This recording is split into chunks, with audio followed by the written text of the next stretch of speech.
Odpiram razpravo. Razprava najprej o prvem členu in tukaj imamo amandma. Kdo želi razpravljati? Ja, izvolite, predstavnica gospodarske zbornice, izvršna direktorica gospa Oberšek. Lepa hvala za besedo. V zvezi z predlaganim tekstom amandmaja k prvemu členu želimo kot predstavniki gospodarstva izpostaviti v 3-4 stavkih ključno dilemo. Namreč besedici, ki se spreminjata ali in v ali, predlagamo, da ostane in pa besedica celotnega, da je to vseeno osnovni kapital. Mi vsekakor smatramo, da je predlog zakona o spremembah zakona o prevzemih potreben, dobrodošel v zaščito malih delničarjev, ampak vendarle izključitev kumulativnosti obeh pogojev, števila delničarjev in višine kapitala, ki obvezuje v bistvu družbe delniške, da jih pač zakon zadeva, posegajo tako globoko, da pridemo tudi do ekstrema malih družinskih podjetij, če so registrirani kot delniške družbe in nalaga obveznosti po temu zakonu, ki bistveno povečujejo stroške poslovanja, dobesedno nalagajo administrativna bremena, ki gotovo niso namera zakonodajalca. Zato smo želeli preko poslanskih skupin v bistvu predlagati, da bi današnji odbor prevzel amandma in sicer v tekstu namesto predlaganega ali, da je besedica in da se celoten kapital spremeni v osnovni, ker je bistveno jasnejša dikcija. Bi pa prosila, predsednik, če dovolite, kolega pravnika, da še vendarle to interpretacijo strokovno dodatno utemelji.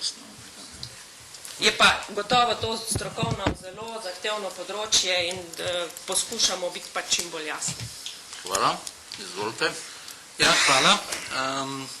Glavna dilema pri tej stvari je ravno to neko ravnovesje med ščitanjem malih manjšinskih delničarjev in med nekim pretiranim poseganjem v družbe, ki imajo dejansko samo interne delničarje. Ko je bilo rečeno, da gre za družinske podjetja ali partnerske družbe in podobne družbe gospodarske v Sloveniji, po zdajšnjem predlogu dejansko pridemo, se pravi alternativno namesto kumulativno, pridemo do situacije, ko je lahko družba z določenim kapitalom v lasti 3 delničarjev ali pa 2, od katerih noben nima 75%.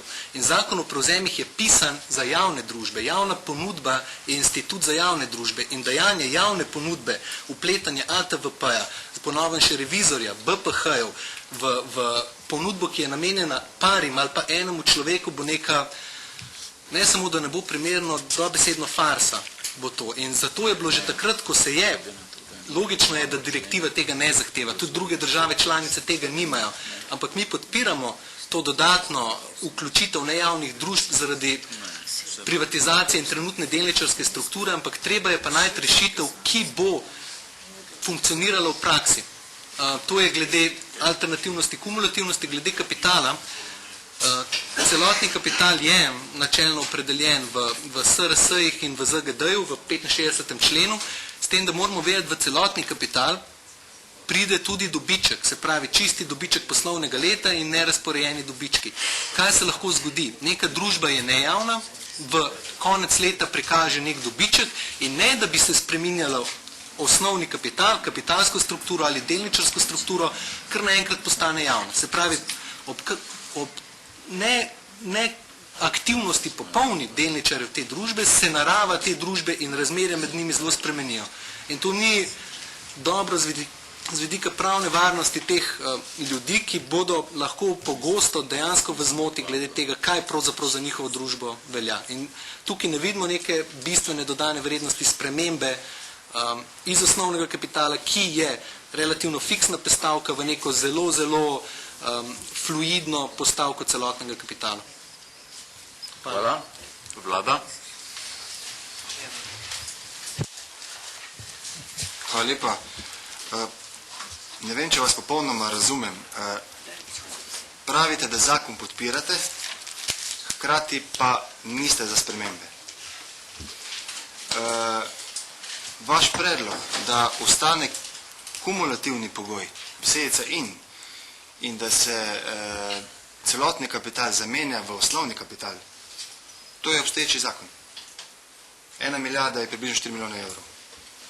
Se pravi, da niste za spremembe. Imam pa še dodatno vprašanje. Koliko družinskih podjetij je ustanovljeno kot delniške družbe? To je prvo. Jaz mislim, da jih ni veliko. In če bi sprejemali vaše predloge v celoti, se pravi, potem sploh ni spremembe zakona, želja pa je, da se zakon širi tudi na nejavne družbe. Še enkrat, hvala. Hvala. Gospod Verbič. Spoštovani predsedujoči, člani odbora, poslanci, državni sekretar magister Jeršič, lepo pozdravljeni, hvala za besedo. Tudi vaše vprašanje, spoštovani predsedujoči, je šlo v to smer, v kakšni meri je bilo vse slovensko združenje malih delničarjev kot edina tovrstna institucija, ki zastopa v smislu splošnega in javnega interesa preko 630 tisoč fizičnih oseb, ki so mali delničarji, sicer pa iz neposredne prakse preko 40 tisoč v dosedanjih aktivnostih. Naj povem, da v smislu predloga, ki ga podaja vlada v 1. členu novele zakona o prevzemih, popolnoma in absolutno podpiramo odločitev in vladni predlog. Gre za bistven in pomemben korak naprej. Pozdravljamo širitev na nejavne družbe in v tem smislu je to eden od ključnih momentov in pridobitev te novele zakona. Pri tem bi se tudi seveda zadržal ob kratnem komentarju, da seveda dejstvo, da družinska podjetja in partnerske družbe nimajo nikakršnega razloga, da bi nastopale in delovale v firmi v obliki, v formi gospodarskega subjekta kot delniške družbe. Obstajajo številne druge oblike, kjer so to možne rešitve. Delniška družba je v tem smislu obvezna takrat, ko gre za več kot 50 lastnikov in v tem smislu so tudi tiste utemeljitve, ki jih je bilo moč slišati, seveda brez predmetne. Hvala. Hvala za mnenje. V imenu velikega števila malih delničarjev je zadovoljstvom ugotavljam, da je novela v tej smeri pripravljena, da ne bodo res stalno mali delničarji na robu ali pa izrivani in da se sliši tudi njihova beseda tukaj, pa potem tudi seveda v podjetjih.